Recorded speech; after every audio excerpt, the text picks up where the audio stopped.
Hello, everyone, and welcome back to the Pox Populi video channels. We are here on YouTube and Odyssey today for a very special occasion. I am going to be speaking with Spencer J. Quinn, who is the author of a book for young adults, a work of fiction for young adults called The No College Club. I've had the pleasure of reading it, and I'm so thrilled to have someone like Spencer J. Quinn on the channel because I really do feel like this is the sort of thing that we should be doing. Especially those of us who are blessed with creative talents. You know, we can't stop many of the things that are going on, but we can start to make our own fiction, make our own parallel economies, make our own communities. And I think what Mr. Quinn has done in writing this work of fiction for young adults is a part of that. You know, they are subverting our libraries and bookshops. They are infesting them with terrible reading material for young minds. So in order to thwart that, we have to make our own. So I am pleased to welcome to the Pox Populi channel, Mr. Spencer J. Quinn. How are you? Hello, I'm fine. Thank you very much. And thank you very much for having me. I'm thrilled to be here. Yeah, fantastic. So why don't you introduce yourself to the audience? Just tell us a little bit about yourself, and then we'll get started with the rest of the interview. Sure. Okay. So I'm Spencer J. Quinn. I been writing essays and reviews for Countercurrents since 2016. This is the third novel I've published with the, within the dissident right milieu. I also have a book on Solzhenitsyn that was published by Antelope Hill in 2021. I'm just basically write as much as I can. I write for Countercurrents. I try to get an article a week with them. I also write from time to time with the Occidental Observer and American Renaissance.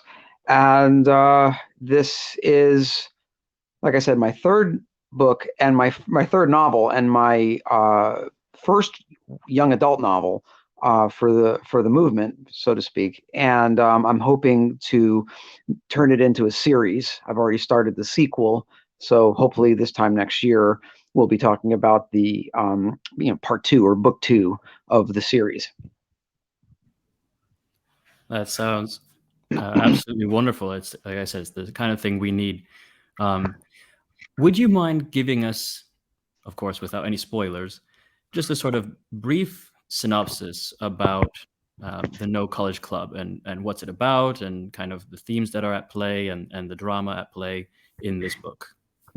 Okay, sure. All right. So you have 4 white high school students, and they're taking a class in history, and it's taught by this like a 16, 19 lady, this black lady who is very anti-white. So you see the rather insidious propaganda that's being poured into the minds of these kids, this anti-white propaganda. And they are given an assignment on slavery. They have to do an assignment. The 4 of them have to do an assignment on slavery, where they would have to have like a multimedia sort of thing, where there's a paper, there's a video, there's a scrapbook, and a talk, a PowerPoint presentation, that kind of thing. And while they're doing their research, they discover something really shocking about white servitude during the colonial period in America, which was every bit as bad as black slavery. And these people, hundreds of thousands of these people, were, slaves in all but name.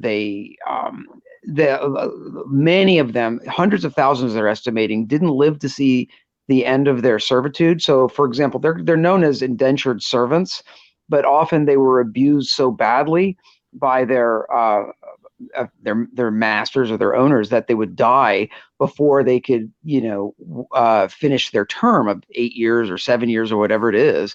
Right. And this was just a horrific crime that took place in the 1600s and 1700s that really nobody's talking about. And when you actually compare it to black slavery, you know, in some in some cases it was better, in some cases it was worse, like anything else.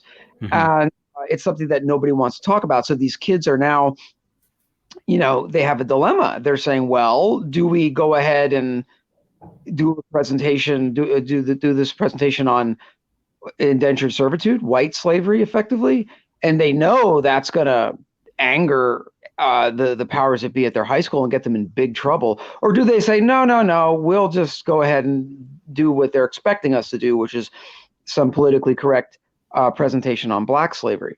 And one of the themes running through, of course, is the idea of going to college and having a future. And so these kids are often finding themselves in a position where they would say, I'm too scared to go against the politically correct mandate of our education system, of my teacher, of my principal, or whatever, because I want to go to college. I want to have a future. I'm scared. So they kind of feel like they're being, I guess, blackmailed a little bit, where it's like if you out yourself in this way, you're going to jeopardize your future.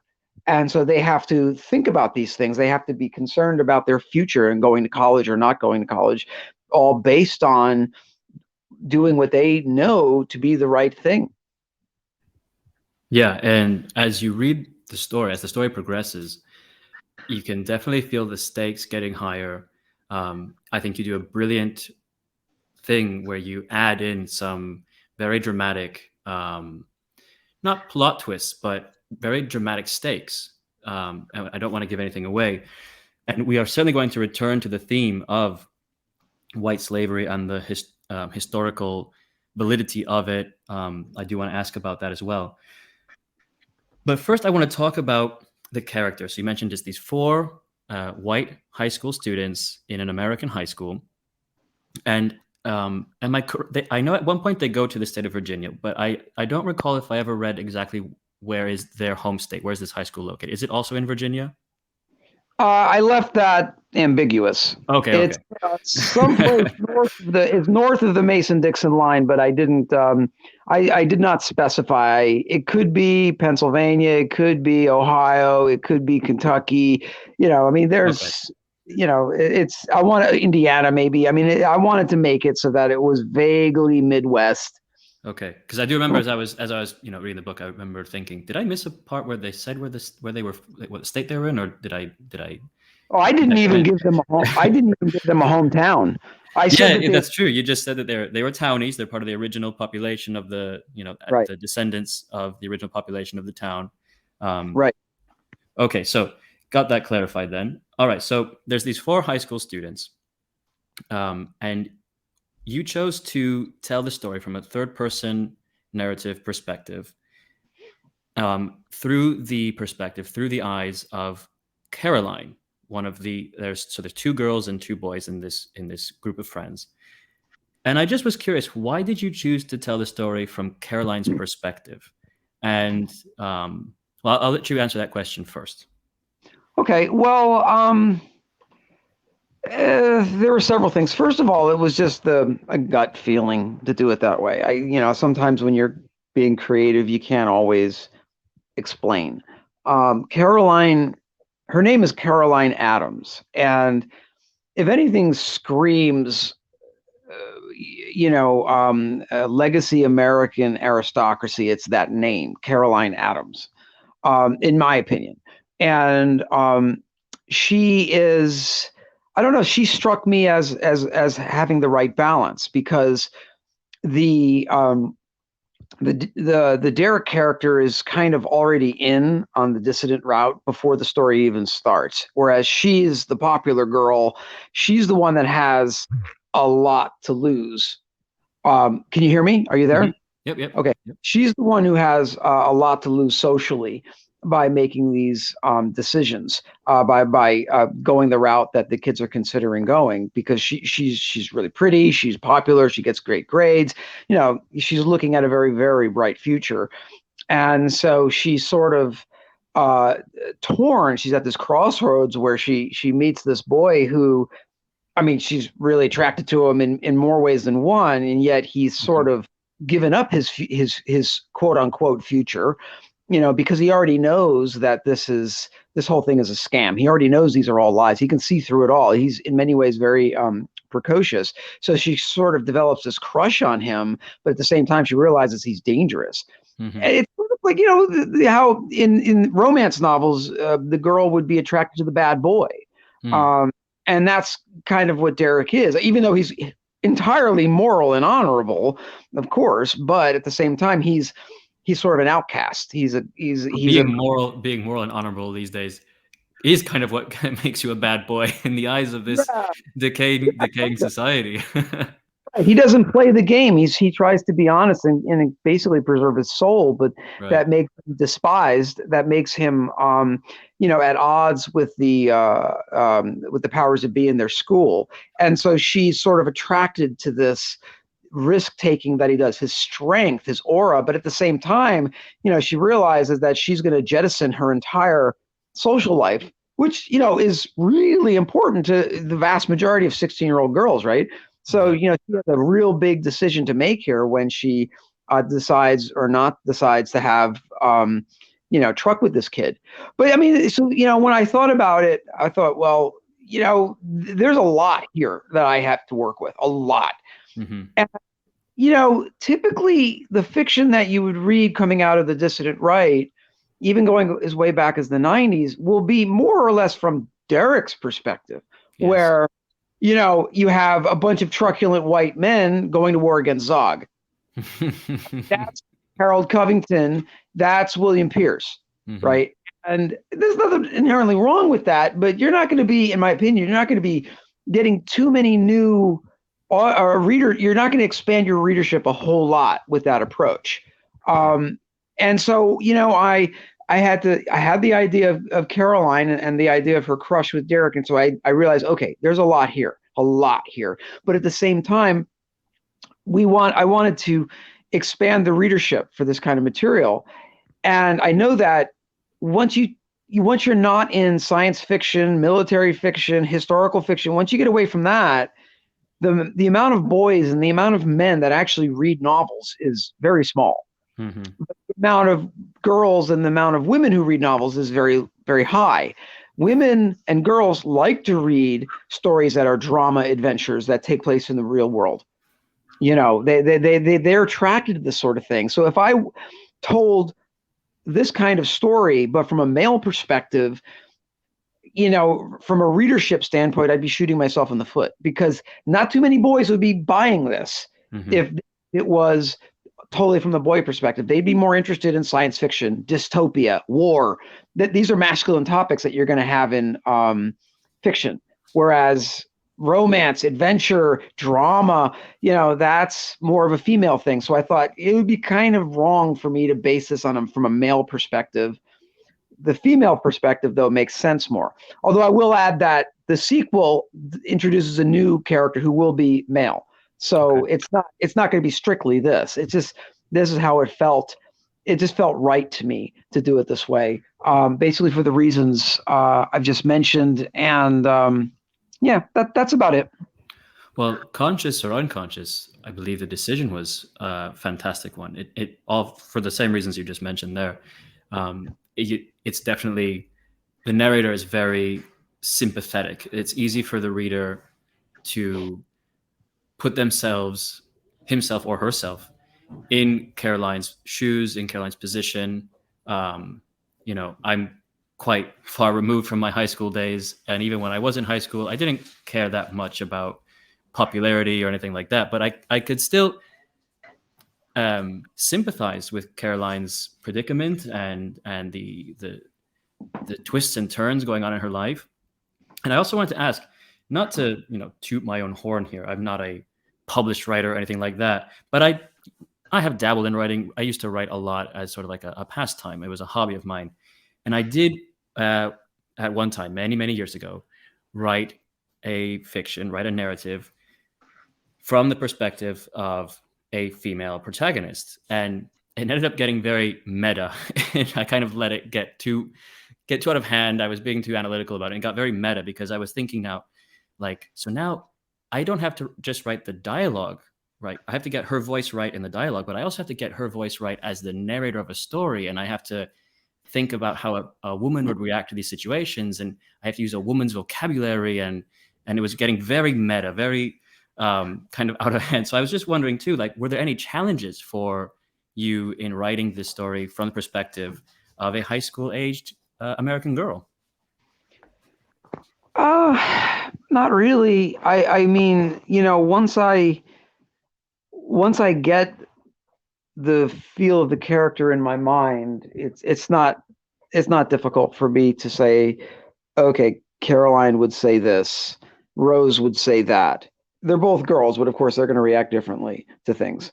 Yeah, Brock would say this, or Derek would say that, or Derek would think this, Brock would think that. I mean, everybody has their own perspective, their own agenda, and once you're able to envision a three-dimensional character in your mind, it wasn't difficult for me to um, put myself in her shoes. I mean, it's not unheard of for male authors to do this. I mean, Anna Karenina or Madame Bovary are two, very, very famous examples. But let me think. Yeah, I mean, I had to be very Oh, careful. There was I suppose I forgot to say, I was writing mine from a first person narrative. That's why I kind of like even right. got a bit more warped in my mind of like, I started just getting really, really into the psychology of like how to sound like a narrator as a female first person narrator. So I think that might have also played into the complications that I let get out of hand in my own mind. Oh, I totally understand. Yeah, I mean, you just have to remember that, when I was writing it, I'm thinking I'm not writing it as me. So me personally, I don't appear in the story. I don't appear. It's not like I'm trying to use the characters or the narration as a tool or a medium through which I would give the world my ideas. That's not it. I want to entertain people, and Mhm. so and so therefore, if you have three-dimensional characters that come in conflict with each other and come in conflict with the greater world, it makes a story very uh, very entertaining, Right. right? And so that's I'm desperate to entertain. That's the number one goal. A novel that does not, or any story really that doesn't entertain and make the reader not wonder what's going to happen next is a failure. It doesn't matter how brilliant the prose is. It doesn't matter how great the ideas are. If you fail to make the reader wonder what's going to happen next, it's better you didn't write at all. And one great way to do that is to have three-dimensional characters that have their own agendas, even if they're friends or even if they're, on the same side in a struggle. If they have their own agendas, then conflict just bubbles up from their interaction. And the four kids conflict with each other a lot. I mean, Yes, they're that's friends, true. but they do conflict. And so, when I'm writing when I'm writing fiction, I keep myself out of it. If I have a message I want to give, I write a countercurrents. I'll, I'll write a 2,000-word essay and say, here you go. This is my bright idea on X, Y, or Z. Check it out. Whereas with fiction, I want the reader to enjoy it, and Well, that is that's a perfect segue for my next question, the next sort of topic I want to talk about, because the book is entertaining, especially towards the end as the date of the presentation approaches, and particularly the day of the presentation. I felt my heartbeat getting a bit quicker. Like I was actually, anxious to see how this is all going to play out and what are they going to do and what's depending on what they do, what will be the reaction. right. Thank you. That's Um, great. yeah, so I think you did a really good job of making it entertaining. And so my question is that, you know, the right, the conservatives, whatever term you want to use nowadays, I think it's well understood and accepted that our forebears, our contemporaries, our peers, we ourselves, we've kind of not played the cultural game. And we've let, there's the saying that the left can't meme. Okay, sure, they can't. What they can do are make multi-million dollar budget cinema spectacles that are full of leftist messages. and get seen by, millions of people around the world. So yeah, they can't condense their ideologies or their motivations or whatnot into a clever little quip and funny image, but they can make these massive Hollywood productions or documentaries and on PBS or something like that, right? For not American listeners, PBS is like the American BBC. It's like public television in America, and it's often very paused and subversive. So the right has kind of ceded a lot of territory there.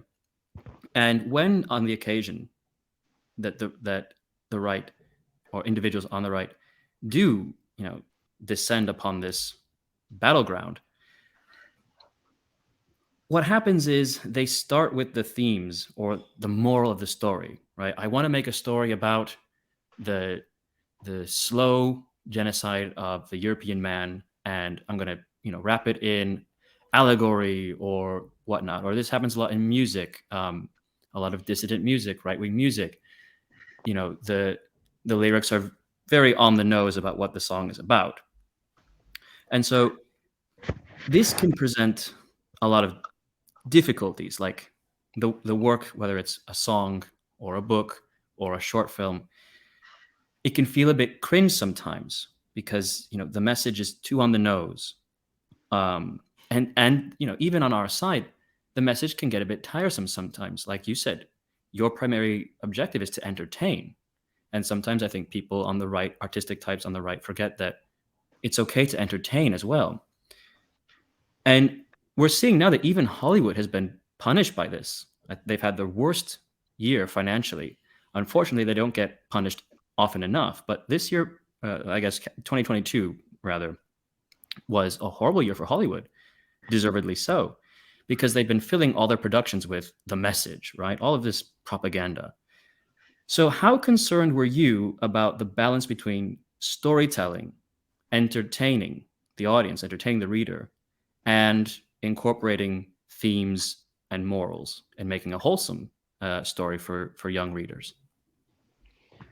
Very concerned. I mean, that was the number one thing on my mind throughout the whole thing. I wanted to create a world that is recognizable and one that presents enough that's fertile ground for all sorts of conflict, given our current political milieu, the current zeitgeist of of the day.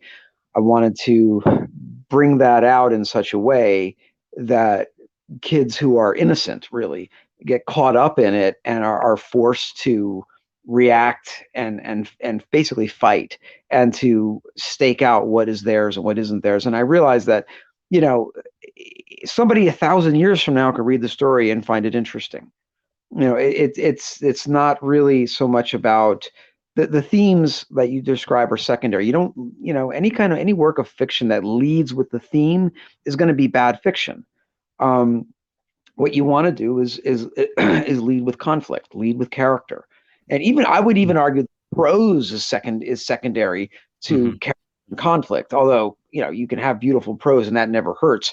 But if you like I've always said, I've said this in other interviews, and I really believe it, and that is a bad writer who knows his audience will always be more successful than a good writer who doesn't. And so I knew what my audience was. I knew that but it was not merely the people who read Countercurrents and the Occidental Observer, because it's not just that. It's also any kid, anybody age 12 and up who is suspicious of these lies that get thrown at them from their teachers and from their in their churches or in their communities, from their adults, these lies that get told to them about any racial business. It's all lies. And a kid that is suspicious of this and realizes, this doesn't sound right to me, that's my readership. And now we're talking millions of people, young and old. I mean, I call it a young adult novel, the No College Club, but really it's for anyone. It's not it's not only for young adults. It's not simple-minded. It's not a children's novel. Adults can read it, get a ton out of it. I'm Yeah. calling it a young adult novel largely because, yes, I did tailor the language to be suitable for 14-year-old kids or whatever, but at the same time, the protagonists are all very young, Mhm. so it's gonna the children, young adults will react to it, and in a positive way, I'm quite sure. But yeah, you're right. The themes would come secondary, but the good news is that the BS that we get from our leadership these days is so obvious, and it's so oppressive, and it's so anti-white that I didn't have to, make things up at all. I mean, Mhm. what kids went through is something that any group of kids could go through in high school, because this is all very, very real.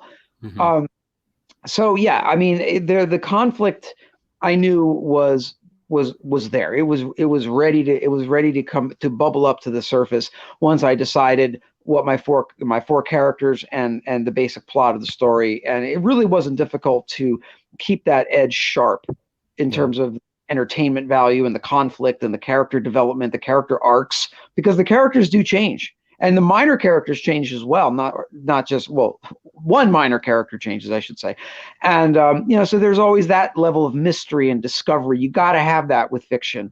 There has to be an element of mystery behind every character, where they'll do things and you're like, yeah, I'm not really sure why, but it makes sense. So that person would say that person would do this.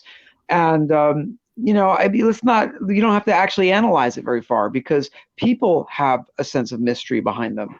And that's what makes, in my opinion, fiction such a wonderful thing. And I do agree that it's a book for pretty much any reader. There are adult characters in the books as well that go Yes. through that have conflict and go through changes as well. Um, I mean, when I was reading it, I don't know if you'll find this comparison favorable, but when I was reading it, I couldn't help think about like John Hughes films from the '80s, like what was the Breakfast Club and things like Yep. that. I wonder. We'll get to this in a moment, um, and I think adults, for obviously for nostalgia reasons, go back to watching those films from time to time, and they still enjoy them. And I'm sure that when those films were first released, that adults enjoyed watching those films as well. And so I think this is true for your book. And I also think, as I was reading it, I also thought, like, this is a book that I could imagine my parents giving me for a birthday gift when I was 12 or 13 or 14 years old, um, or a little bit older maybe, to go read on my own. And it's also a book that you could read with your children, like read together and talk about it. Because, like you said, what happens in the book, I don't even think it could happen to white Americans in high school. I think it already is happening. And I think that there is so much that happens in the book that white American high school students, and increasingly um, European students, I think this is happening in schools in Britain, in Ireland, um, perhaps to a lesser extent on the continent, but I think it is happening in Germany and in France. This sort of these lies and this demonization and this cudgel just constantly striking, European children over the head. And so, of course, they are going to go through these things, and I'm sure in many cases they already have. And so, for a book like this, for them to be entertained by it and read it and have so many relatable characters and conflicts and experiences, I just think it's such a great contribution that you and the White People's Press have made to our community. And of course, links will be everywhere in the description. I encourage everyone to go and buy this book.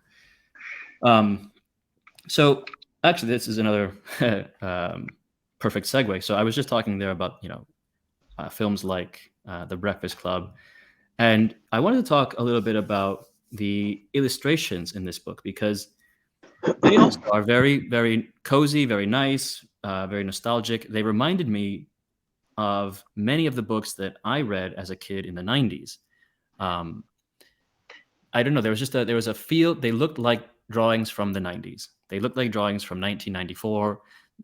even like the kind of the clothing that the kids are wearing in the pictures seem very more akin to 90s attire than what I see kids looking like today. Like no one has that sort of Zoomer perm thing that they've got going on.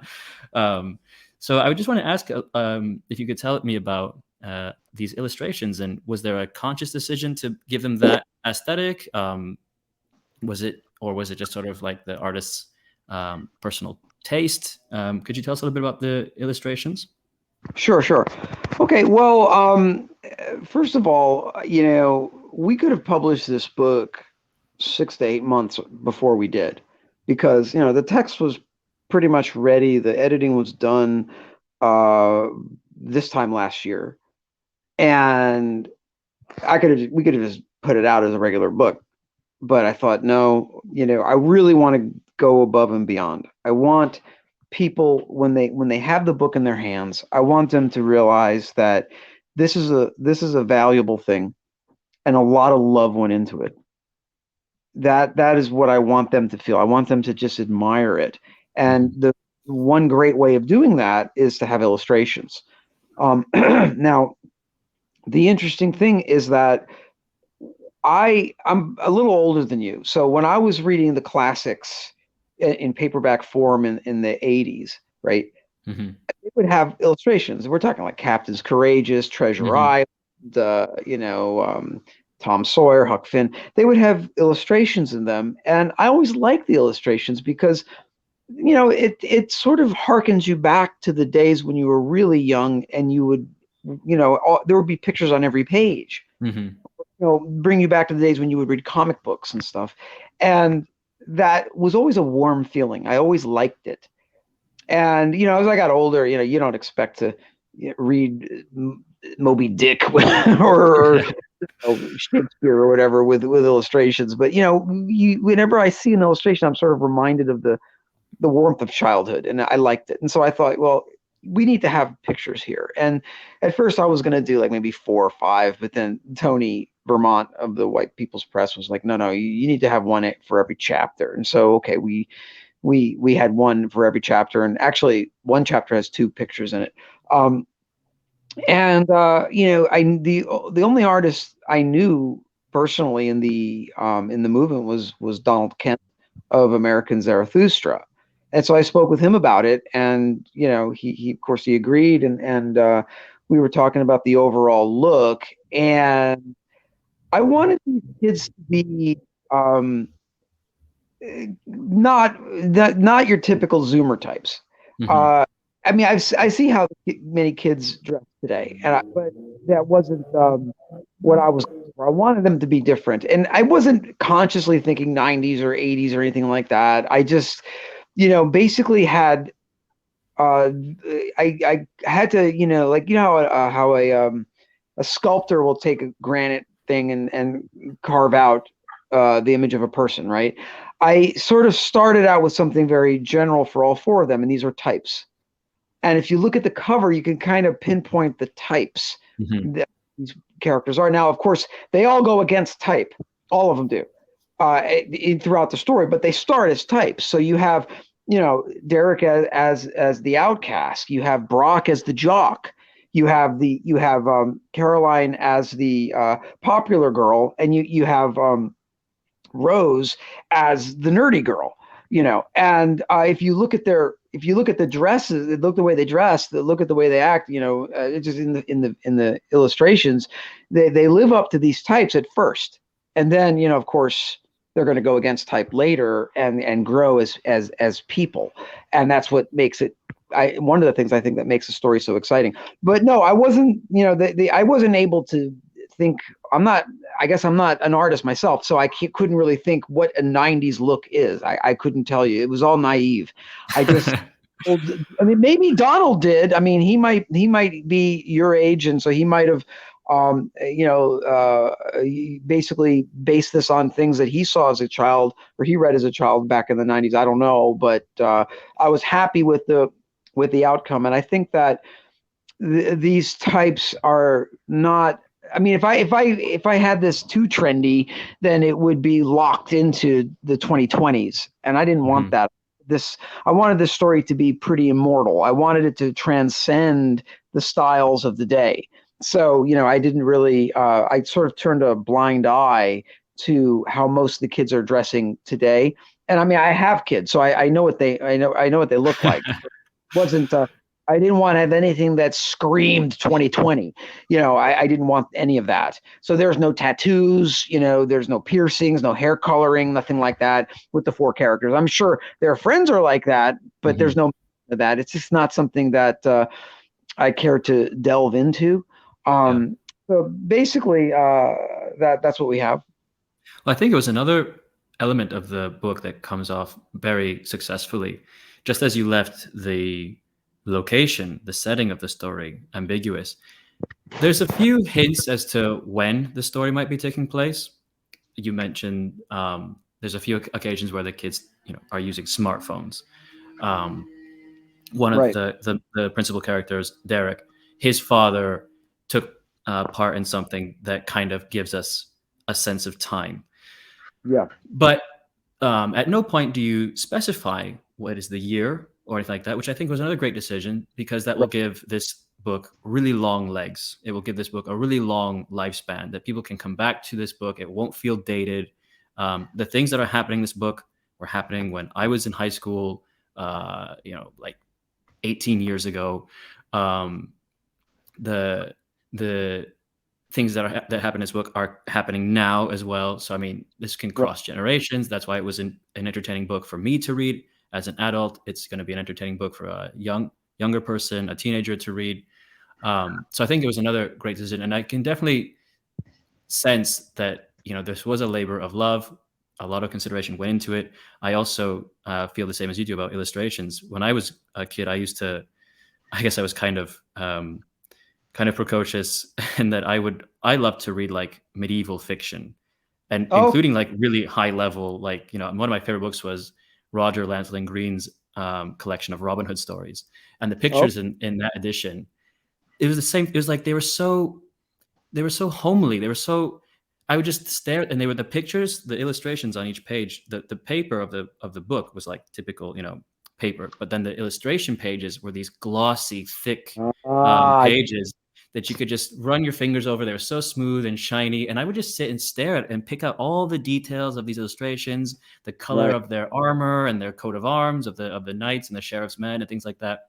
Yeah. And then, in other books that like my parents would get me, the illustrations were very similar to the ones in your book, and that's why I kind of had this nostalgic for 90s stories, because I grew up reading, the Boxcar Children series.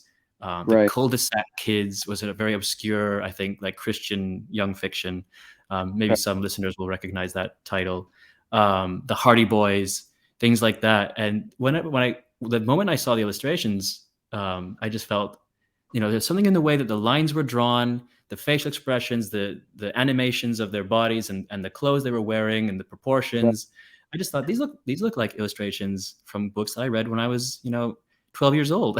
But it was very nostalgic. It kind of felt like going, back in time and reading a nice, wholesome, young adult fiction in a time before, books were titled, I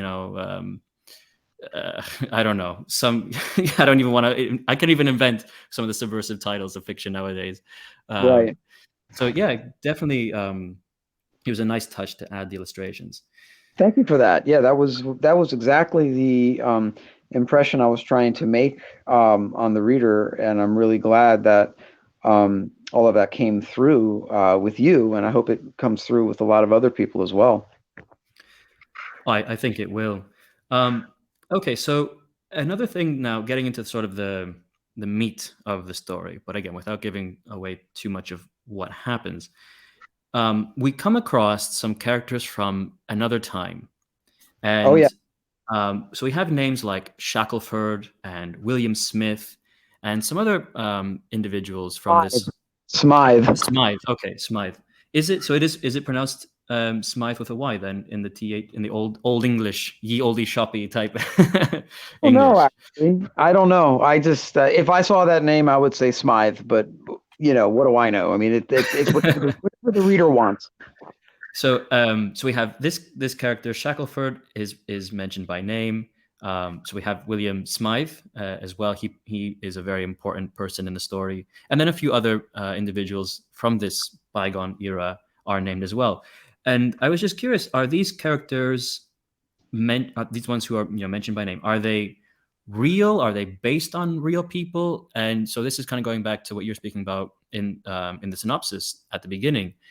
Tell us about the historical context, the historical realities of what these kids discover, and also about these characters that you mentioned by name, like Shackelford and William Smythe. Are they based on real people? Did you discover in doing some research about this moment in American history? Could you tell us a little bit about that? Sure. Okay, I mean, these characters are invented out of whole cloth. Those two and Aaron DaCosta and the other indentured servants, they're all inventions. However, I did a lot of research on indentured servitude, and there were, there were certain events that happened that I sort of rendered into the story. So some of the things that Ernest Shackelford did or William Smythe did were done by real people in the past, but I would just sort of collect them all together.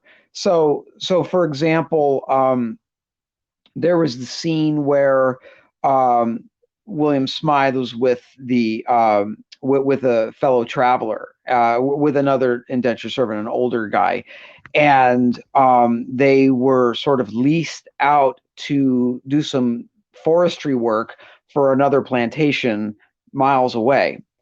And they're doing this backbreaking work, felling trees, which is dangerous, Mm-hmm. They're noticing all these black slaves just hang. This is in the winter, so there's no crops. So they notice these black slaves just doing nothing, Mm-hmm. and they're like, "Well, why are they? Why are these? Why doesn't the owner of these slaves? Why don't they have the slaves do this work? That's what they're there for. Why are they bringing us in? Why is he paying good money to to our owner or our boss to have us do this work when he has his own workforce, right?" Mm-hmm. And the older indentured servant, like slave, effectively a slave, he says, well, basically, they're worth too much to risk on this kind of work. And the kid understand, well, yeah, because this is dangerous work, and he's invested all this money into having these slaves and their children as well. He doesn't want to risk that, and so therefore, they're worth more than we are. Because, and this is true, the white indentured servitude servants in many cases were abducted out of England and Ireland and other places, just grabbed out of the street or what have you, thrown on a boat and sent away. And this was Mm-hmm. the British aristocracy's way of trying to prevent a revolution. They were sort of saying, if anybody is convicted of a crime, they're going to Barbados or they're going to the American colonies.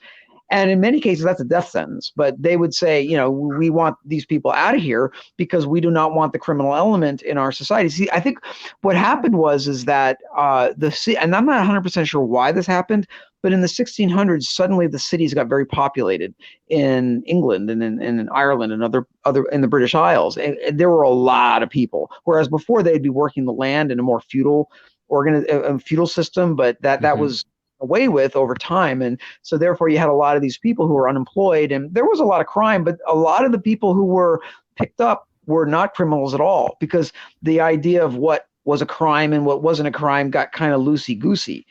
So if somebody was out past his curfew, they're gone. They're going to be taken to the jailhouse, and it's either the gallows or you're going on a ship to Barbados. It doesn't matter, if you were innocent or guilty. Then there was a lot of that. And so, a lot of these people that would wash up on the shores of America, you could get them for real cheap, right? Whereas the slaves, they had to be bought and paid for, and you had to get a slaver, you had to go to Africa, you had to interact with the the West Coast tribes, and bring them back without having them get killed and stuff. And therefore there was a greater investment. And so in many cases, if some white trash. I mean, that's kind of the term they would use. That's the feeling they would have. If a white servant were to be killed doing something dangerous, they didn't care because they were cheap, whereas the black slaves were not. We And could so, unironically say that Black lives mattered in that time. yeah, I guess, sure. I Yeah, mean, in comparison to the, and I was going to say, the white slaves, because in reading your book, and there were times where I was tempted to put down the book and pick up my laptop and get online and do some research into some of the historical themes in the story. And then also, and I've recently read some other things about this, about how like it's estimated perhaps that like 2/3 of the American population at one point were all basically indentured servants. I didn't And know that high. yeah, I've this never. is something that Jim Goad put out in a recent article on countercurrents, I believe, or maybe it was in like a one of his countercurrents radio appearances. But yeah, he said he was estimated that like it could be around something like 2/3. And so now I've come to the conclusion now, based on some of the things that I've come across, including your book.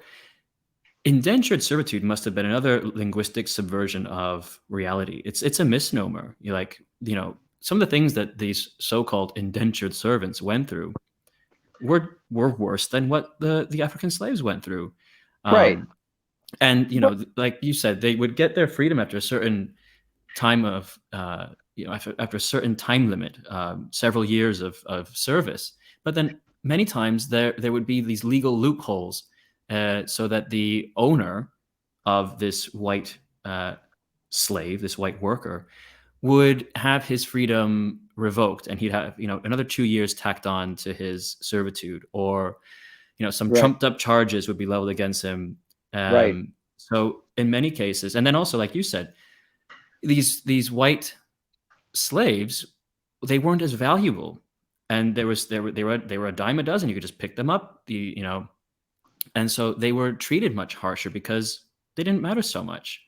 And you mentioned Treasure Island, and it was also something that struck me as I was reading your book, and Treasure Island is even mentioned in the children, the four kids mention it. Rose mentions it. I was thinking about, I read Rose Treasure Island, I read Kidnapped, I read, and I also remember, it's Kidnapped, not Treasure Island. It's Kidnapped. yeah, Kidnapped. Right. And I remember also reading a series. Again, this is like kind of like sort of obscure young adult fiction for Christian homeschool students type thing. But there's a series of books about, I don't remember the name or anything about it. This was a very long time ago. But there's a series of books about these British children that, through a series of very unfortunate events, ended up being shipped to Australia, to a penal colony, and having to survive. And as a kid reading it, that never struck me that these were white slaves, and the books never mentioned really anything about how these are slaves, these children, and the characters they interact with, who are in sharing literally in the same boat, literally in the same boat, going off to Australia to have this horrible existence. They are slaves. They are white slaves. It was never explicitly said. So that the shoe never dropped in my young mind that, oh man, these are slaves. No, it's kind of it's sugar coated, indentured servants or kidnapped children that are just having a very bad stroke of luck. But no, this was actually this was systematic. It was a form of economy. It was a form of a way of getting a labor force. It lasted over a century. Yeah, and so really, really bad in the West Indies. Mm-hmm. I mean, it wasn't so bad in places like Virginia or South Carolina or whatever, because the climate was a lot more mild there. But if you were a white indentured servant sent to Barbados, it was pretty much a death sentence. The Barbados thing is something that I am aware of, because a lot of Irish were sent there, and over the during the course of the summer of St. George Floyd and all the madness with BLM and everything, I remember as everyone who was fed up with it from all corners of the socio-political spectrum were trying to counter these obviously false narratives of BLM. One of the counters was, you guys are you BLM activists, you institutions and organizations that keep going on that are using this thing that happened in Minnesota with George Floyd to bring up slavery and black oppression, all this stuff. Whites were enslaved too. And one of the foremost examples of white slavery that was brought up were the Irish in Barbados. And the Burkean did a great essay about this. And then it was so, like what happens in the book, it was so infuriating and frustrating to see the BLM types and the blue check types on Twitter just reacting so furiously at the idea that you could equate the Irish who were sent to Barbados as slaves, let's be honest, with African slaves, as if there was some distinction in the way they were treated and in the lives they led. So yeah, that's another one. There's the Barbados thing was something that I was a bit more familiar with, because it's a massive part of Irish history. Sure. I mean, and actually, they're in Jamaica too. There's something like 1,000 white Irish peoples in Jamaica today, and I think they're known as redlegs. Yeah, they're still there, and not many, but there are some. Yeah, the one book I can recommend. Well, there are two books that I read that I think were the most illustrative to me, and one is called White Cargo by Don Jordan and Michael Walsh, and the other is called They Were White and They Were Slaves by Michael Hoffman. And I reviewed that book for Countercurrents, and that's loaded with lots of stories. A lot of anecdotes that are very telling. So, like, for example, the deprivation that city-going whites in Ireland and in England were going through in the 18th century was just appalling. And there are stories going well into the 19th century about how children as young as 4 would be hired as chimney sweeps, and they would destroy their health, and they'd be working in factories 10, 12, 14 hours a day. Mm-hmm. These are little kids, right? I mean, it was just horrific, where there were some places where the death tally would be 80%. It's something that incredibly high. And there's a really funny story about, I think it was either Thomas Jefferson or John Randolph, I forget who, one of those two. They were visiting England with one of their slaves, one of their black slaves, and the black slave looked at the poverty and the deprivation that these white working class people had to go through in Ireland, and was just so shocked at how these people were suffering. And effectively they had the conversation where the owner says to the slave, "You still want your freedom?" And the slave is like, "Oh no, massa, I don't want my freedom." Because he knew he had it so much better than these people in England. And that's something that white people have forgotten. They think that their history is all, roses and honey. They think, privilege. We're white. We've never been oppressed. We've never been slave. Nonsense. That ain't true. And that's something that Simon Webb talks about in his Forgotten Slave Trade book, which I also recommend. I reviewed that at Countercurrents. He talks about how the city of Dublin was formed by Vikings as a place to pick up slaves. It was the slavery was part of its economy from its inception. So this is something that all white people, that's part of our history as well, and we can't think that we come from a position of privilege, because we do not. And that is something that I think the book goes into, hopefully in an art. Hopefully it does so artfully, so that there's a little bit of, it's a little bit didactic from time to time. It's a young adult novel, so you would expect some of that. I wanted to keep it to a minimum.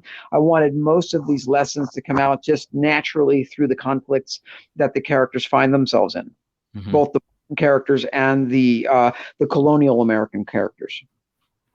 And so the assignment that the children, the 4 high schoolers, are given, and the rest of their class, the catalyst for all of what happens is this book recounting black slavery. And so was that was that book, and then there's the name I don't remember, but the black slave who's sort of like it's from his experience is what's cited in this book, and he ended up actually living to be like 95 years old, and a lifespan that was about a third longer than the average lifespan of that time. Was that Right. book that these kids are given, was that based on something that you came across in your readings as well, or is that well, tell us a little bit about the assignment that they're given, and the things that they learn through that assignment. Right. Well, the book that they're talking about is a real book, and that's called Barracoon, Mm-hmm. Story of the Last Black Cargo by Zora Neale Hurston. Okay. And it tells a story. I'm actually trying to remember the name. Cujo Lewis. That's his That was name. it. Cujo. That was it. I knew it started with a C and it had like some vowels in there. Cujo. That was it. Yeah. So this is this has nothing to do with the actual presentation. This is just part of the teacher's lecture Right. in that day of class where Derek makes his stand and shocks Rose and Caroline so much. Mm-hmm. And the story is of Cujo Lewis, and I read the whole book. And if you look at it from a perspective that isn't reflexively politically correct, you realize that slavery was, I'm not going to say it was the best thing that ever happened to him, but it certainly it improved his life. Yeah. If you look at his life in toto. Now, you can't justify it entirely because he was this innocent black guy living in living with his tribe somewhere in Africa, in the middle part of Africa, and these slave raiders who are all black. Mm-hmm. This is not the movie Roots, which was a lie. Mm-hmm. This is truth. So it wasn't white people didn't do this. It was the blacks that did this. They ransacked his village and beheaded half the population. Mm-hmm. And I think I softened that. In earlier drafts, I said beheaded, but I think I softened that and just said killed.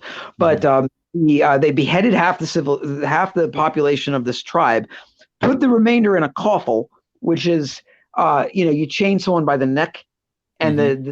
Then you have the chain connects to another link around someone else's neck, and there's just no way you can escape. Yeah, we've seen so many white people reenacting that as they apologize for slavery, and it's all these white people. We saw that during the BLM madness, that these white liberals would put themselves in this device, wearing black T-shirts that said "I'm sorry for slavery" or something, and they're all white. But then it's like, wait a second, that was an African practice. The Africans were doing that to themselves. Yeah.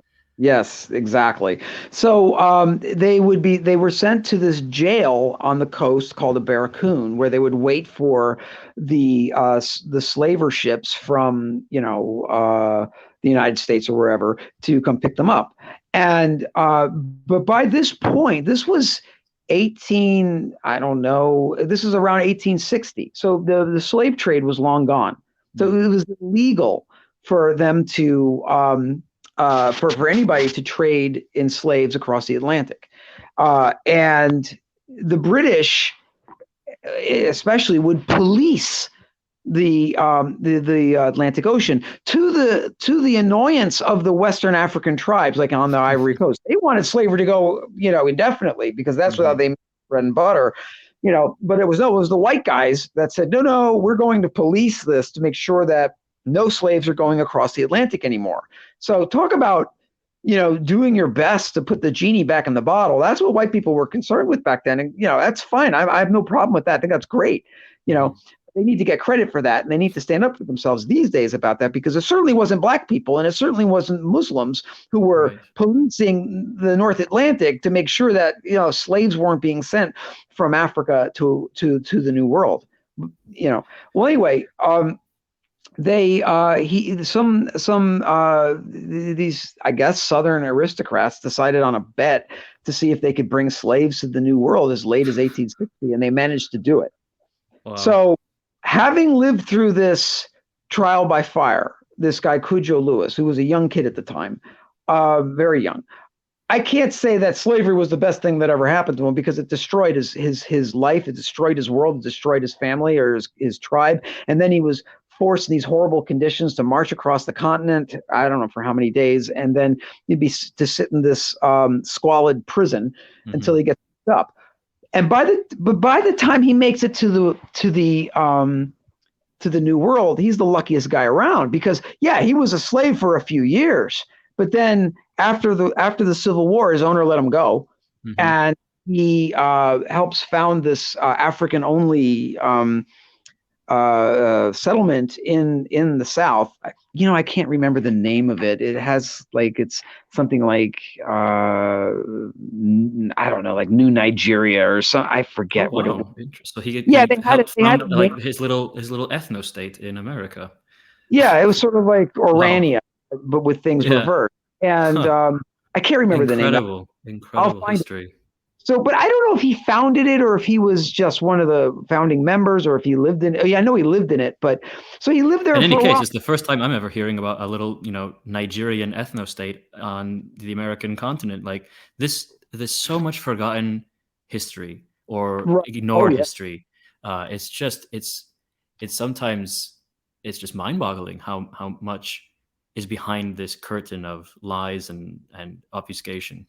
Right. Oh, yeah, I think it was, they called it Africa Town or something. I mean, it wasn't a real white, it wasn't a black ethno state, but it was certainly a place where blacks lived and had their own black identity, and I think they called it Africa Town. I'm not exactly sure. Maybe it was in Tennessee. I'm not really sure where it was, but Okay. they had this thing going, and he lived until the 1930s. Wow. And he lived way longer than the average white person would live.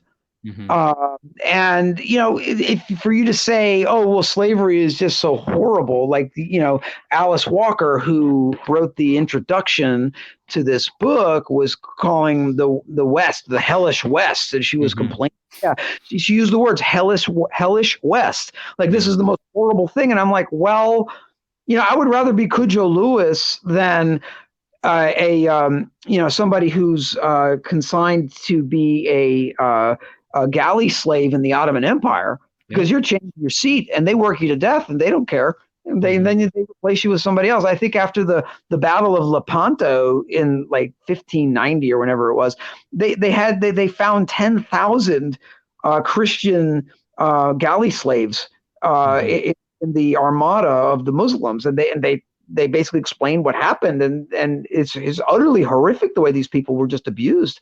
And Cujo Lewis, by comparison, does quite well. Now, again, I'm not justifying slavery or anything, but there's levels to this, and if you're going to be condemning the slavery that took place in the United States in the most absolutist terms, the way Alice Walker does, and you Hmm. ignore all the other stuff that I'm talking about, well, then you just basically you're putting your thumb on the scale. You're not being honest.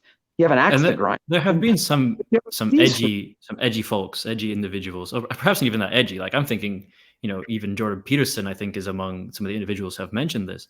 That yes, slavery is probably, I think we can all agree, it's kind of a blight on the story of humanity. It's a cruel practice. I think you even yeah, say one of your characters in your book says it's not that slavery is or was evil, although it is still occurring presently. So we could use the present tense. It's not that yes, slavery was evil; it's that it was cruel, and there yes, is a bit of a difference. And yeah, it's basically been a part of every human civilization ever. right. And but And there's been some edgy people who said, no religion has a prescription against it. No major religion, yeah. Islam, Christianity, Judaism, Hinduism, Buddhism, none of them say slavery is bad, you shouldn't do it. They'll say lying is bad, stealing is bad, murder is bad, adultery is Hmm. bad. Those are the biggies, but they'll Yeah. never say slavery is bad. Slavery, if they're going to touch on slavery, it's more like the masters must treat the slaves well, or the slaves And then must not also, rebel I against the think master. because the black activists, the BLM types, um, the people who have captured the academia and things like that have also completely warped modern minds into associating slavery only with black slavery in America, and a white man with a southern drawl whipping some poor black guy a million times across the back. But then you look at, ancient Rome, for example.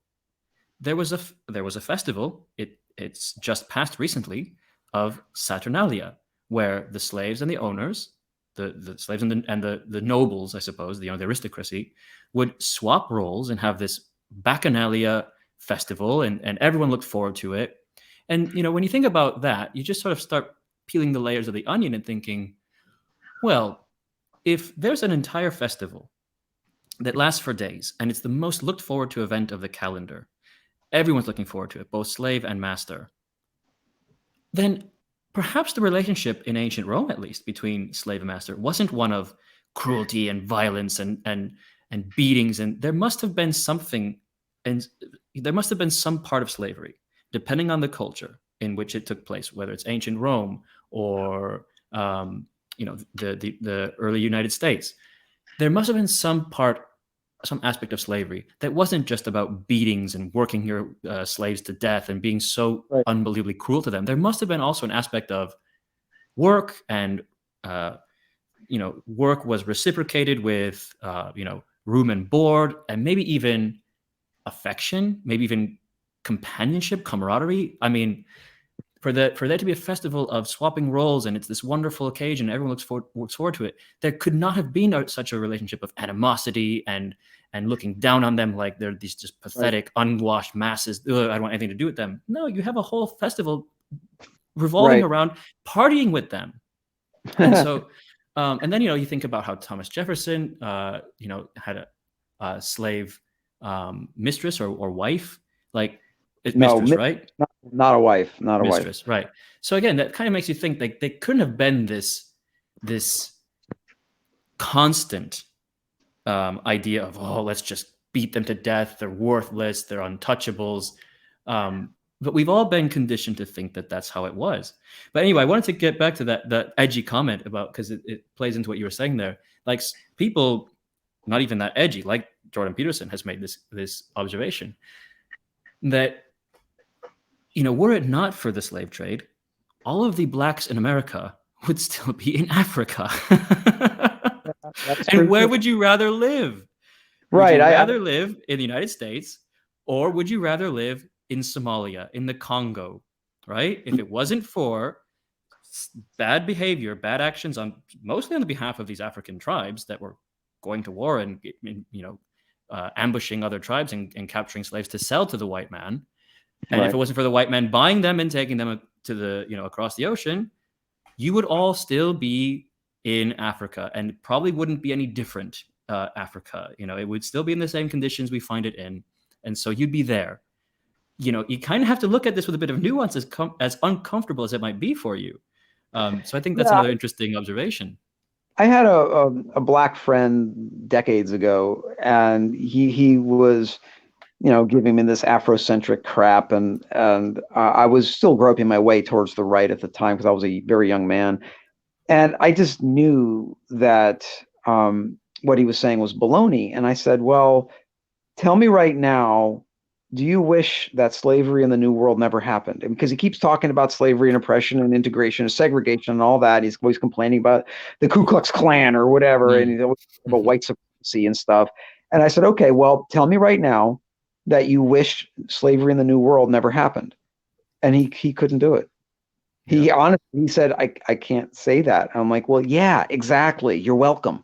I mean, the thing is that at the time, slavery was around from time immemorial. And so it was just a part of life. You were, if you were defeated in a war, you would expect to be either killed or made a slave. I mean, that's what you were expected to happen. And you didn't blame the victorious forces for this, for this distinction. And you would hope you would become a slave instead of being killed. It's like, I like to bring up this analogy a lot. There was a movie from 1980 called Scarface, and it has Pacino in it, and he plays this vicious Cuban mobster, and or Puerto Rican mobster, I don't know, something like that. And he gets into this conflict with a rival, and he just blows the rival away with, in a hail of bullets. It's a very violent movie. Right. And then, but they all know each other. They all know each other's names. And so he kills his rival mobster. Then he looks at the bodyguard of the rival. He just looks at him and says, "You want a job, man?" And it's like, what's the guy going to say? No. Like, yeah, of course I want a job. And that's essentially, the origin of slavery, where you have tribe A and tribe B. Yeah. War. They don't know how to write. They don't know how to read. There's no way to adjudicate rules. There's no way to have any kind of understanding of what's fair or not fair. And so one tribe beats the other. And then, what do you have left? You have the old, you have the young, and you have the women. And what are you going to do with them? You kill them all, or you make them work for you. Pick one. And, it's like, if you had to choose, well, I'd rather work for you than be killed. And the more humane people back then, this is, hundreds of thousands or tens of thousands of years ago, would make you into what we now know as a slave. Now, again, morally, if we live in a world, if we live in a world where this kind of cruelty is unnecessary, well, then it becomes, evil, then it becomes wrong. And like, okay, today, yeah, I'm against slavery, of course, but I'm not going to be judging who, like Pericles or Romans or ancient Greeks or anybody, if they're going to be having slaves and treating them in a fair manner, under the understanding of what slavery was at the time. I'm not going to put myself on a morally higher plane than them, because that would be, that would be megalomaniacal, or maniacal, be just wrong for me to do, because back then, who's to say how I would feel? And I'll say another thing. One person you can read that I think is unjustly forgotten these days is Thomas Nelson Page. And I've written a bunch of articles about him on Countercurrents. And he was one of those lost cause authors that was a bestseller about a century ago, a little more than a century ago. And he was a kid when the Civil War happened, and he lived on a plantation, and he knew slaves, and he understood the American form of slavery at the time very well. And he grew up to be an attorney and an author. And he wrote a best-selling book called Red Rock, and he wrote a bunch of short stories. And if you go to the Abbeville Institute, they're gonna celebrate Thomas Nelson Page, because I guess by our terms, he was our lights today, he was a white supremacist, but boy, was he a benign one, because he really liked black people. He didn't want to submit to them, and he was a race realist, but he had real affection for black people, or for the slaves that his parents had, and he knew that affection was reciprocated. And so he has this wonderful scene at the end of the Civil War in this story called Red Rock, which I recommend everybody read. It's great, where the owner of this plantation, in this mythical like plantation, who had thrown his hat in with the Confederates. The Confederates lost, and so he's taking the loss like a man, honorably, like Robert E. Lee did. And he says, okay, well, times have now changed. So he goes to his beloved servant, his beloved slave, this woman that was basically part of the family for many years. And there's just a lot of affection between her and her line and this man and his. They got along, everybody got along great. And he gives her an envelope, and she's like, looks at it suspiciously and says, "What's this?" And he says, "It's your wages." And woman, the slave, was appalled. She says, "I ain't gonna touch it." She says, "How much you pay your wife? How much you pay your children?" And he's like, "I don't pay anything." "Why do you pay me then? I'm family." That was her attitude. She was offended that he gave her wages for her work. See, that's what I was talking about a moment ago, that there must have been some aspect of this where it became there developed quite an affinity between master and slave. Well, I'm not going to say that was everywhere, because God knows. I think, of course, right. But there were, and also, what's his name? I have the book here. Richard Weaver, in his book, The Southern Tradition at Bay. It's a long book, but it's very good. And he has a lot of stuff like that, where he has this report of this slave woman who would go to town and to purchase things for the family. And she identified with her owner and was proud of her owner. Mm. It's sort of like how people today would wear football jerseys, where they, Wow. they would be they would identify with a certain cultural institution or whatever. Yeah. And this woman would identify with her owner, and she's on record of doing this as a black woman, Mm. and so there was a lot of that where the many of the slaves, this is me, I'm just sort of winging it here from my research. So I guess I could be wrong on this, but there were many slaves back then who I guess inherently understood that blacks were far worse to other blacks than these white people were to them. Because if Mm. they still had a memory of Africa, they would Mhm. know that the internecine warfare going on within Africa was vicious. Yeah. And that if you were an African, your life expectancy was not very high at all because warfare happened all the time. And this is corroborated by Lawrence Keeley in his book War Before Civilization, which is a great book. I recommend it. I reviewed it on Countercurrents. I recommend everybody read it because it shows through the archaeological record. There are the paleontological, maybe not the paleontological, the archaeological record will show warfare all the time in signs of warfare in Africa and in South America and in Australia before the whites came around. Mhm. So warfare was endemic and slavery was endemic. And the way you were treated was horrible. So many of these black slaves, they look at their white owners and they're like, this isn't as bad as it could be. So Yeah. when the British said, "Hey, we'll give you your freedom if you fight with us against the rebels in 1776," most blacks said no.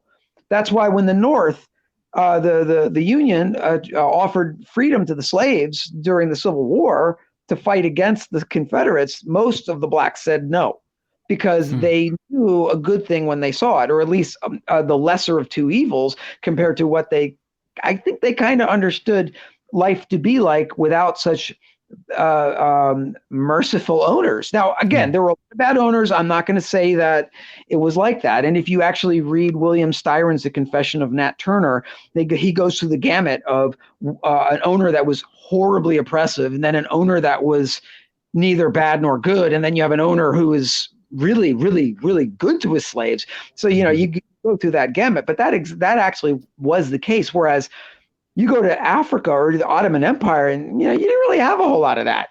Mm. You were either, if you were a woman, you were a concubine. If you were a man, you were castrated, Mhm. and either work for your owner nonstop, or you were a galley slave, Mhm. and that's a horrific existence. Whereas in America, relatively speaking, it wasn't as bad, and that's something that I find particularly galling about the 1619 Project and Yes. BLM, that they are going after the slave owners who were, in my opinion, and I think in an opinion of written history, the most benign slave owners you were going to find at the time. Now, if you Mhm. want to condemn slavery whole cloth, okay, fine. That's fine. I have no problem with that.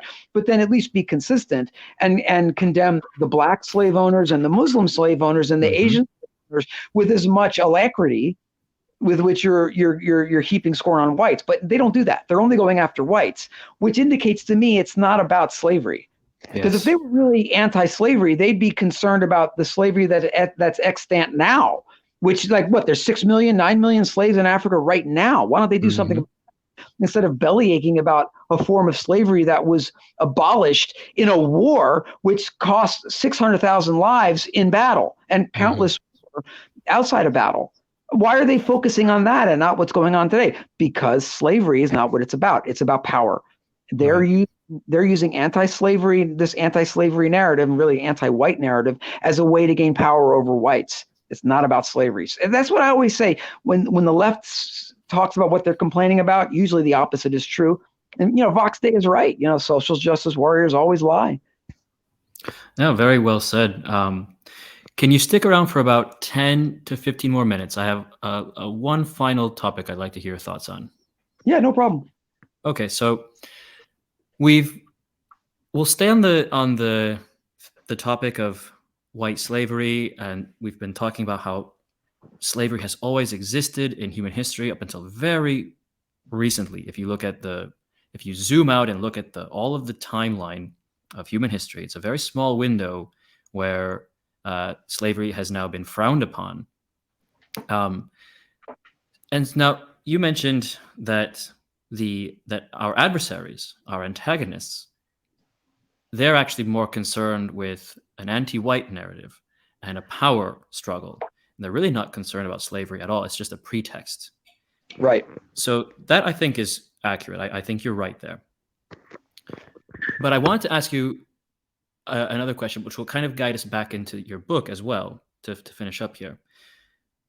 So you have laid out, I think, a very good analysis and explanation for why Black Lives Matter activists and academics and people in the media are really pushing this, this obsession with Black slavery, because it actually has nothing to do with the slavery part. It's all about the anti-white part and the demonization of Europeans and the Europeans who went on to create the United States, etc.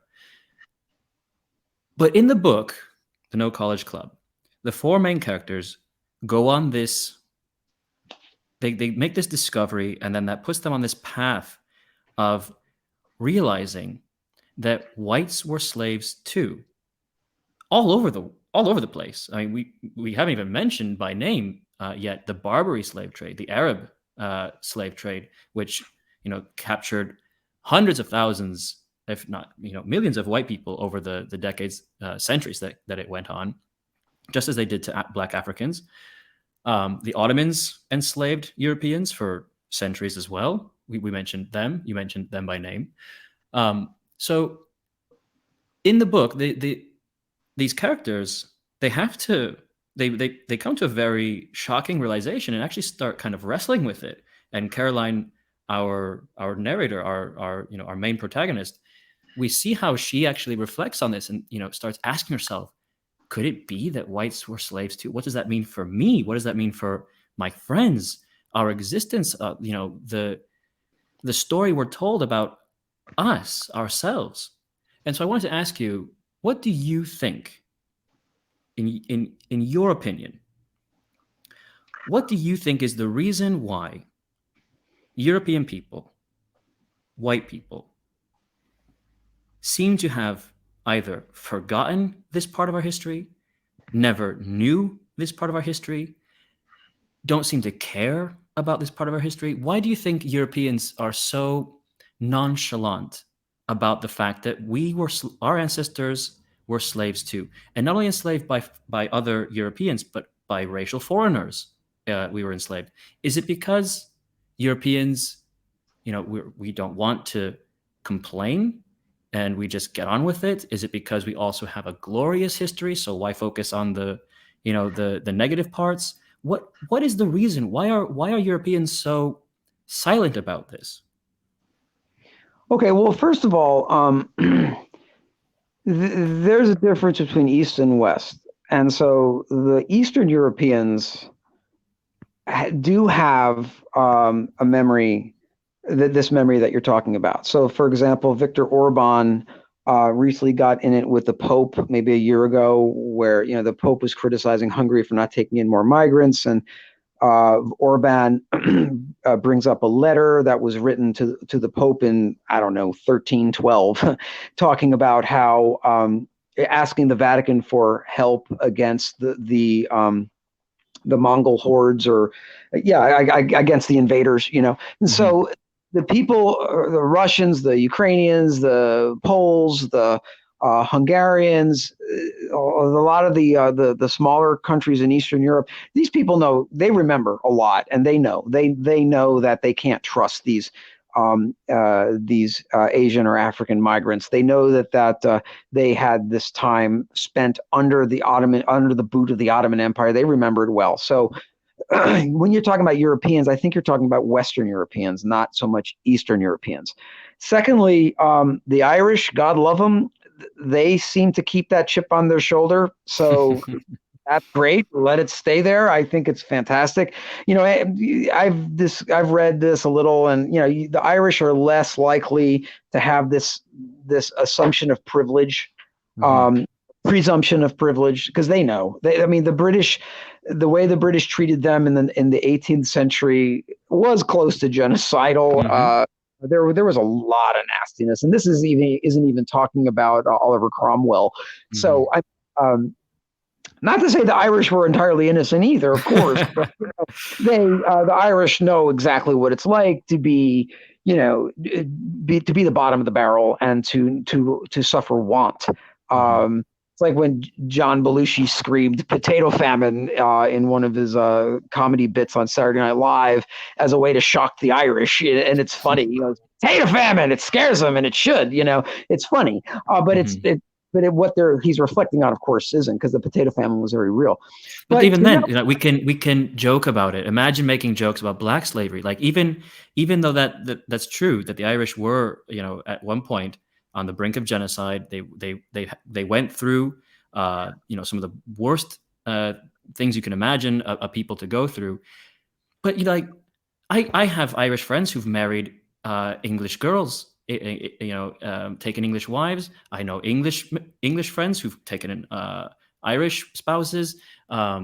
We joke about it. There's banter even amongst our online communities. There's always a bit of bants, quite lighthearted, whereas you could never imagine doing that about black slavery. So there's something about white people where we just kind of get on with it.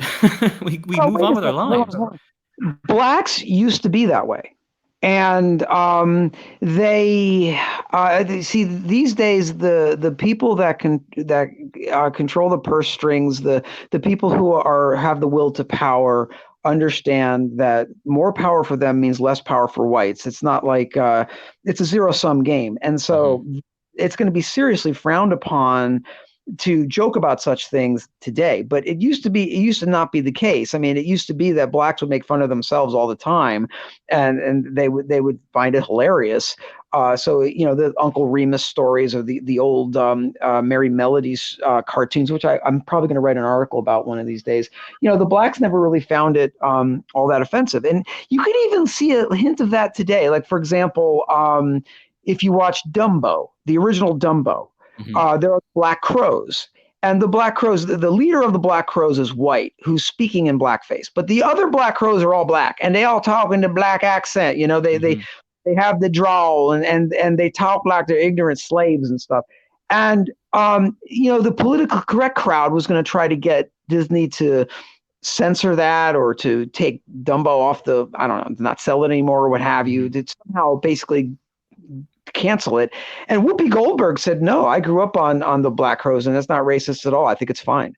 Even though I really don't like Whoopi Goldberg, but go to bat for the black crows. And so there's a little bit of that left, but a long time ago, that was the case. And if you read a book by Mark Twain called Pudd'nhead Wilson, that kind of gets into that a little bit, where you have a white slave owner, a mulatto female slave, and then you have a bunch of black slaves. And the black slaves are always worried about being sold down the river.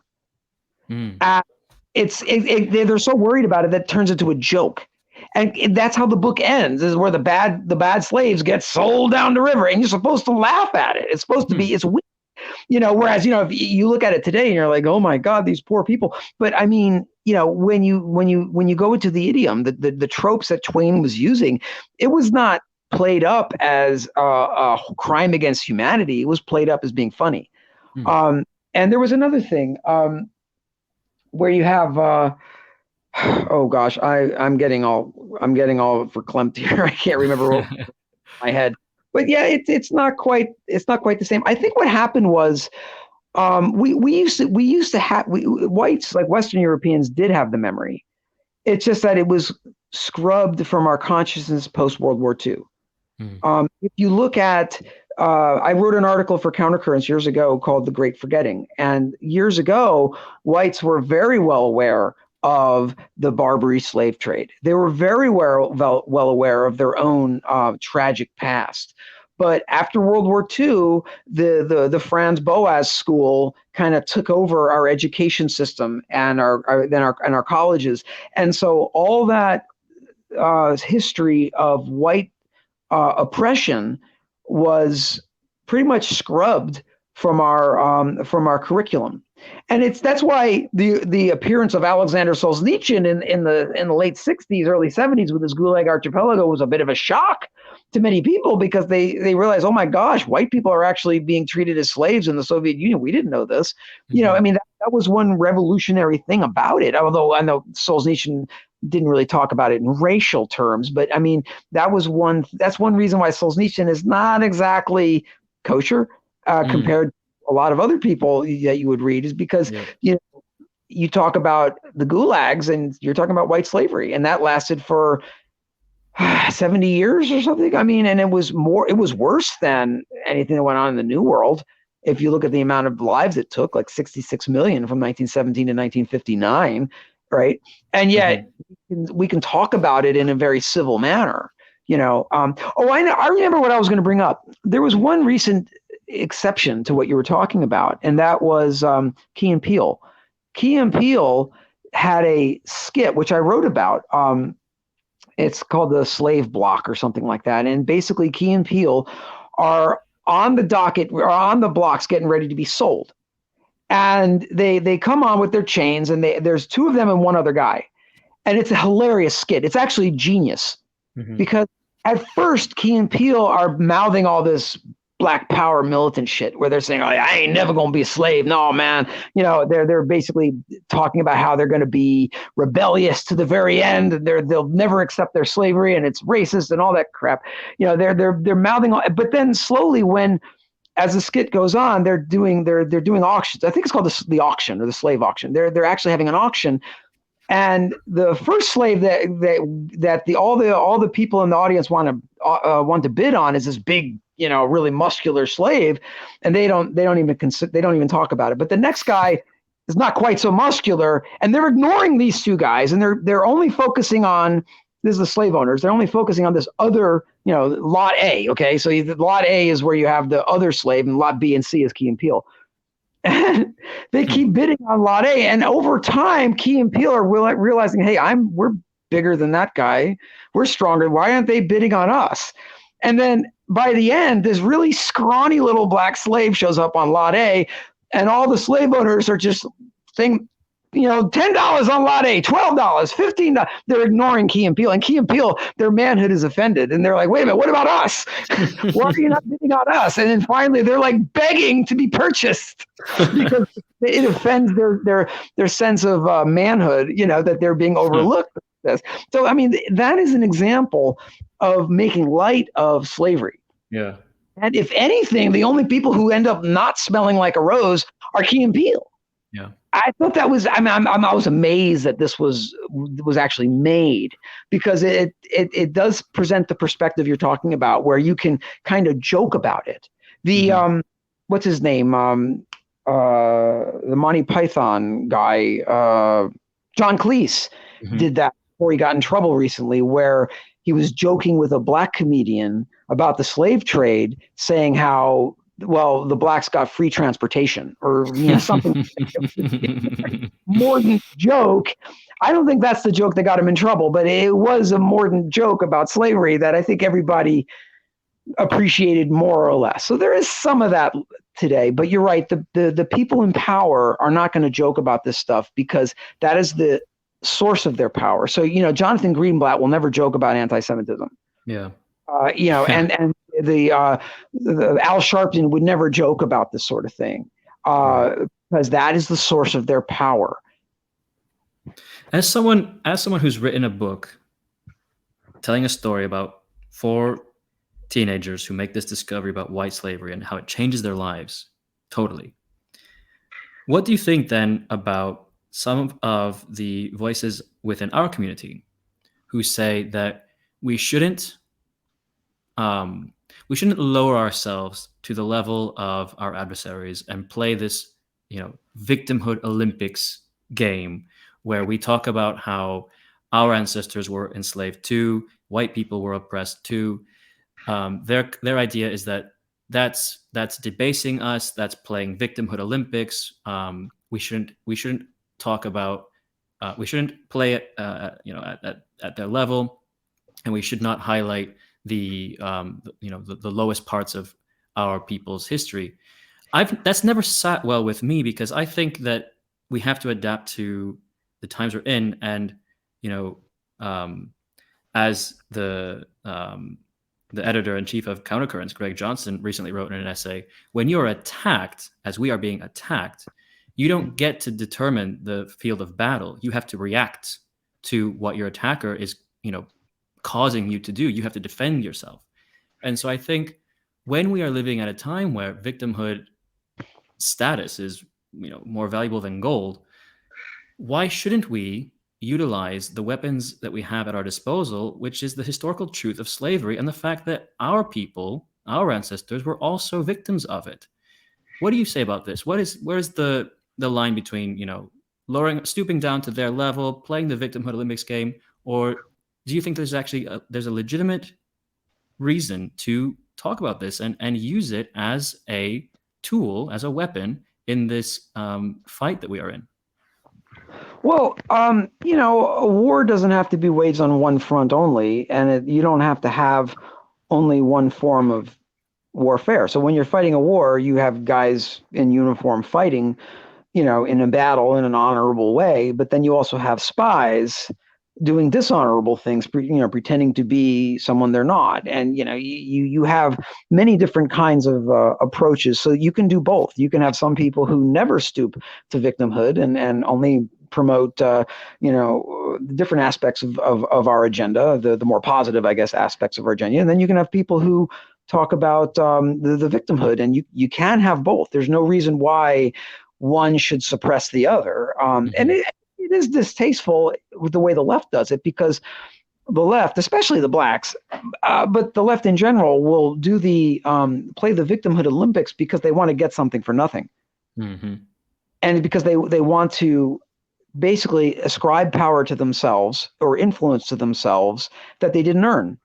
That's the main reason why I'm suspicious of the transgender stuff, because a lot of these people will say, all right, well, I'm transgender and I like to run my mouth, so here I am on MSNBC running my mouth and getting influence and getting power.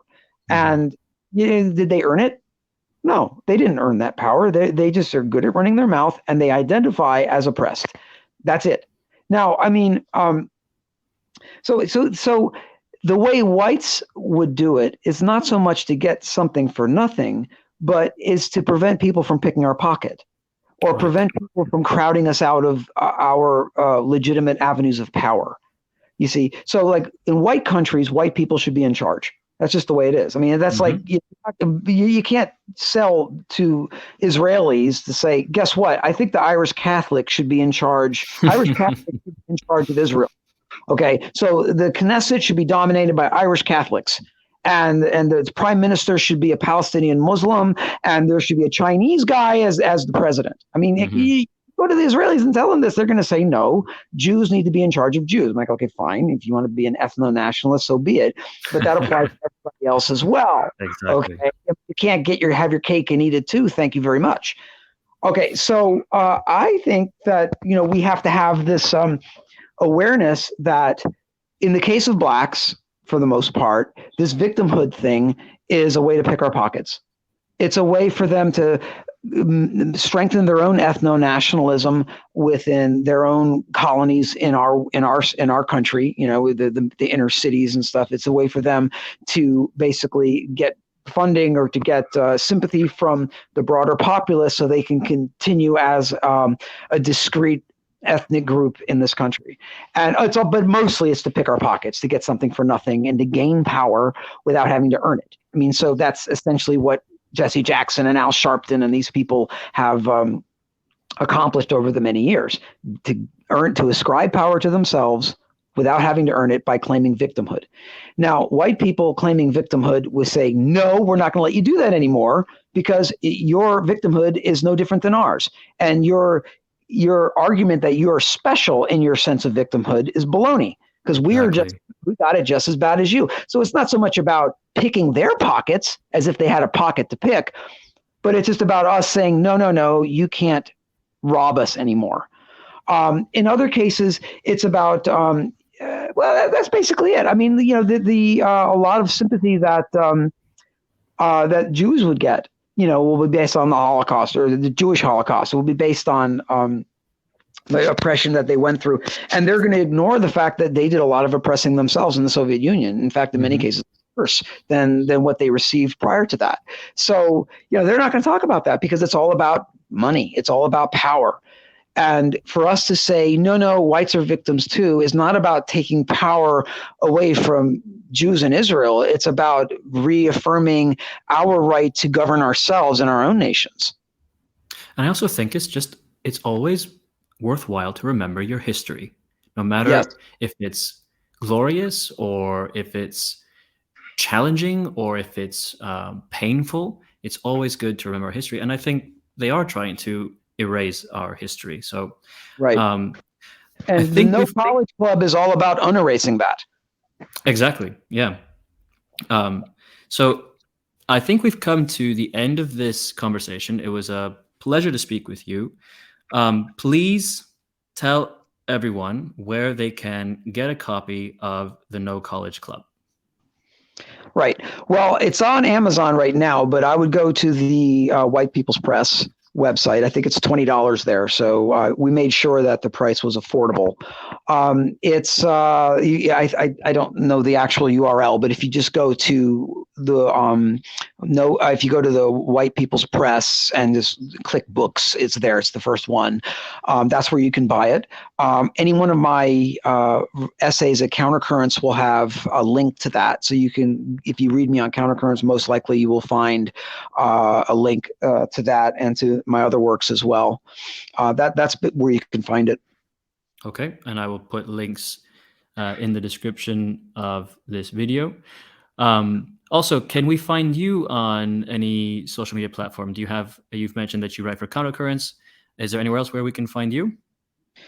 Well, I'm on Gab, I'm on Minds, I'm on Facebook. I just launched a Twitter account. I've been neglecting it lately, but I'll get back on that. So I'm on Twitter as well. Yeah, that's basically it. So you could find me at Countercurrents most often. And I do write for the Occidental Observer from time to time. And that usually gets reprinted at the UNS Review.